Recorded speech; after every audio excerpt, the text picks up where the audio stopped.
Fresh malunggay for our tinolang na manok.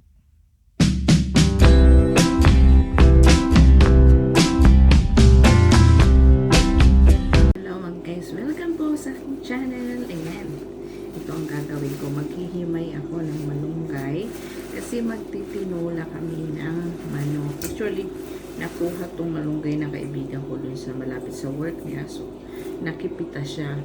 Pero kung bibilhin mo ito dito sa Dubai, worth ano siya, 7 dirhams, almost 100 sa atin.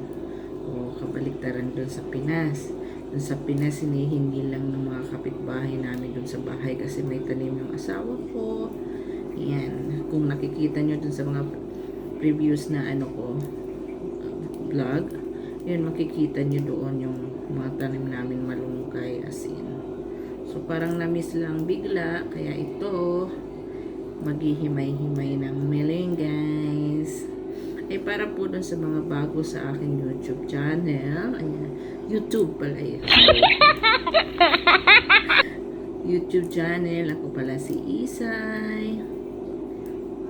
Ayan. Ako'y pinanganak sa Samar, Burungan City. At ngayon, naninirahan na kami sa Cavite. Doon na kami naninirahan sa aming bagong house. But ang aking kids ay nasa Bicol. So, marunong din ako mag-Bicol and Waray. Ayan. Ayan po. Samahan niyo po ako sa aking video until the end. Thank you.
lasa ng plato.